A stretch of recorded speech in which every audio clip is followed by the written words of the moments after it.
Okay, so let's create a new project. I'm gonna choose the SPT template.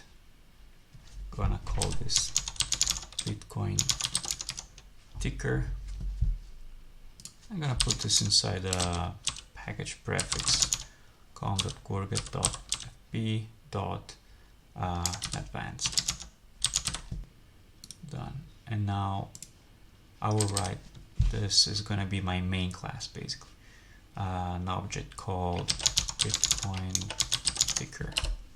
So now I'm gonna extend the app, which is, is going to execute everything that I write inside here.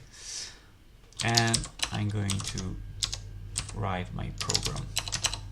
So I want this to be a stream of data, and I'm going to take it from an API server, which is going to give me the price of the Bitcoin, and I'm going to write it to screen. So and to do this, first I need to actually add ZIO-stream as a library.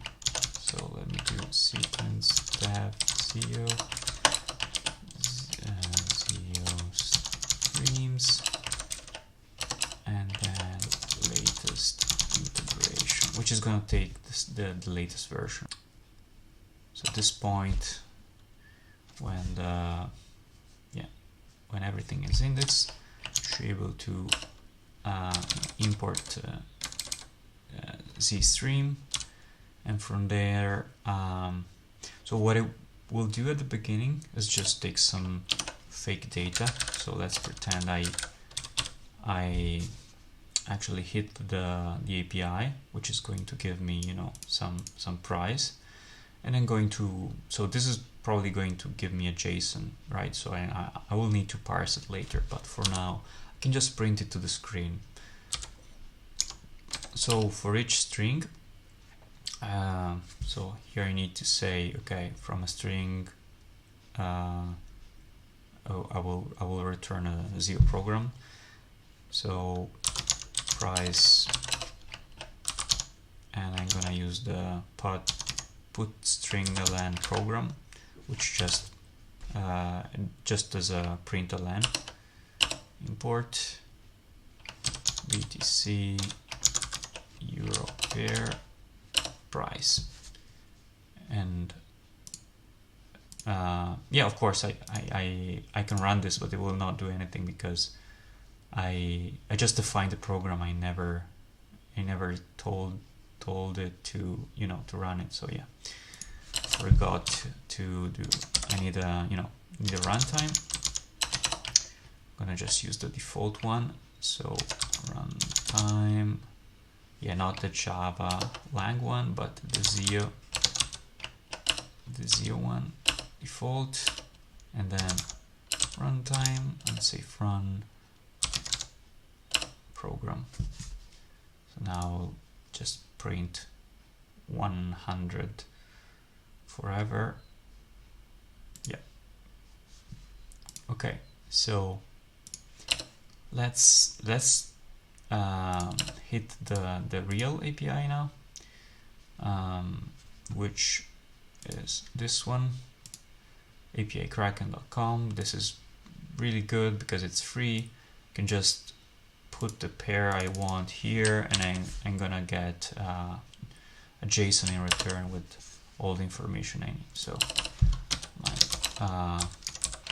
URL string is going to be this one. So I should really use a proper HTTP client to do this, but for the purpose of this video, I'm just going to use the built-in one. So I'm going to build a sub program that just hits the API. So call API to let's say call Kraken get Bitcoin euro pair. And so what I want here it's a program that runs in any situation. So I don't really need any external HTTP library because I'm going to use the built-in one. So run in any environment. I don't really know what failure modes I'm going to meet because it could fail for, you know, IO exceptions, or I'm not really knowledgeable about enough to know which errors I'm gonna get. So I'm just gonna say throwable, and the return type is gonna be a string representing my JSON, and I'm gonna import the ZIO. So yeah, so I'm going to okay, let's write the program. Right. So by the way, this has the, you know, this is aliased already in task. So if I choose task, this is the same. It's just any throwable and then a type, and I can just build it like this. And I use the IO source from URL string, and I'm gonna just keep it as a string. And this is complaining because I'm not closing the source, but I don't need to close it because it's gonna live with the program. So here I'm going to repeat, instead of repeating 100, going to repeat the program that calls the API, but this repeats actually wants a value. So I'm passing my program, so I'm going to use repeat effect, which is going to actually execute this and pass on the result.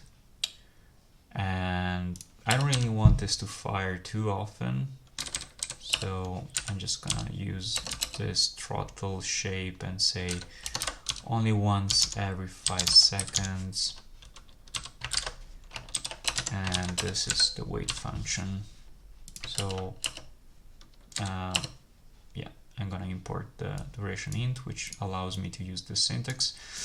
What this does is just say, okay, just pull down one of whatever this is every 5 seconds, and the wait function is just something that, you know, it tells me how much weight this object have, and here I'm saying, yeah, whatever object you know, it's return, which is, you know, it will be a string, just give it the weight 1. So this one it's gonna be like 1 each 5 seconds. And when I start this, yeah, I'm gonna get the whole JSON. So I really want to, you know, parse it. I'm gonna use a, you know, normally I would use a parsing library but like for the purpose of this, you know, quick example, I'm just gonna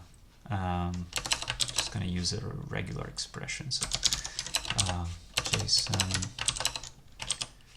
and then 3 quotes, which allow me to, you know, to write double quotes without escaping them. So I'm just gonna copy paste this, and I'm gonna match for this. This is a special, this is like a special character, so I need to escape it anyways. But otherwise, I will create a new capture group and say, yeah, all the numbers and the dot, and this is going to be, I'm gonna name the group, the capture group, to, you know, price group, and then file everything inside the JSON string. But I really want the group price group. Yeah, so this is going to return the just this number here. So if I press play,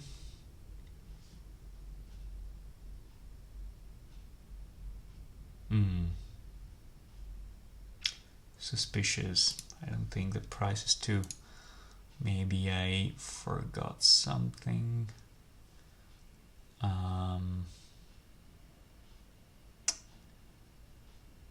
So, well, let's put this after throttle. This doesn't change anything really. So this is going to capture, oh, just the first character. Yeah, I need to match more than, plus means just like one or more. So this is gonna match the whole thing, the whole number. So I don't really want these zeros, so I'm gonna convert it to a big decimal, which is the appropriate number type for currencies and prices, and I'm gonna set the scale to 2.